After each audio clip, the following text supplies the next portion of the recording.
Olá, sejam todos bem-vindos ao Boletim Entrevista. 3 em cada 10 brasileiros com idade entre 15 e 64 anos não sabem ler e escrever, ou sabem muito pouco, a ponto de não conseguir compreender pequenas frases ou identificar números. De acordo com o indicador de analfabetismo funcional, no Brasil são 40 milhões de pessoas que se encaixam nesse perfil, índices que estão estagnados desde 2018.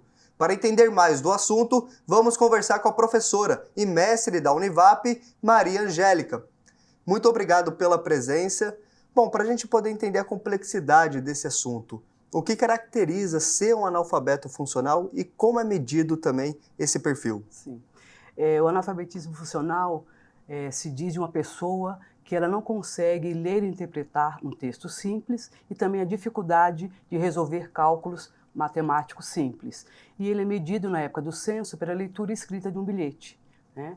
E qual é o impacto dele? O impacto dele é que nós vivemos numa sociedade, por exemplo, São José dos Campos, extremamente centrada na escrita, tecnológica. Então isso impossibilita o mercado de trabalhos, a conquista de bons empregos e também o exercício pleno da cidadania, uma vez que o domínio da leitura e da escrita é um fator básico de inclusão social e desse sentido de ser cidadão. E hoje o perfil do mercado de trabalho está mudando bastante, né? Até mesmo a construção civil está exigindo que você tenha uma complexidade para entender números, para poder realizar o trabalho, a função. Sim, a gente percebe cada vez mais que vivemos numa sociedade onde é centrada na escrita. O que acontece? As profissões ditas mais simples, né, que não exigem, por exemplo, um nível de terceiro grau, uma faculdade, mas você exige leituras complexas, né? Leituras tanto matemáticas como mesmo geográficas, por exemplo. Você vai assentar um piso. Hoje, esses pisos na construção civil são super mais complexos, que exigem também que esse trabalhador tenha um domínio pleno da leitura e da escrita. Ou seja, novamente, a leitura e a escrita é um quesito de inclusão ou exclusão. Então, a importância de políticas públicas que garantam que esse jovem possa, na idade certa, ter essa alfabetização para que ele não sofra depois da vida adulta. E o que representa, né, esse índice estar estagnado desde 2018, a gente não ter conseguido avançar na discussão desse tema? Isso é muito preocupante porque isso demanda de políticas públicas específicas, né? Nós temos aí o Pacto Nacional da Alfabetização na Idade Certa, nós temos a Educação de Jovens e Adultos, a EJA, mas nós precisamos realmente de investir nesses segmentos, nessas modalidades e, sobretudo, a educação na idade certa.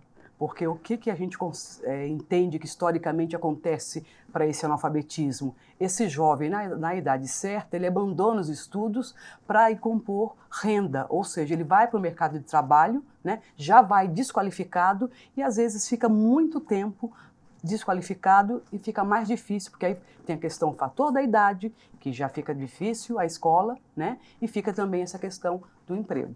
Hoje em dia não é só medido a questão de raça e gênero, né? Entra a questão digital também. Qual que é a importância de você também educar digitalmente essas pessoas, né? É um desafio a mais?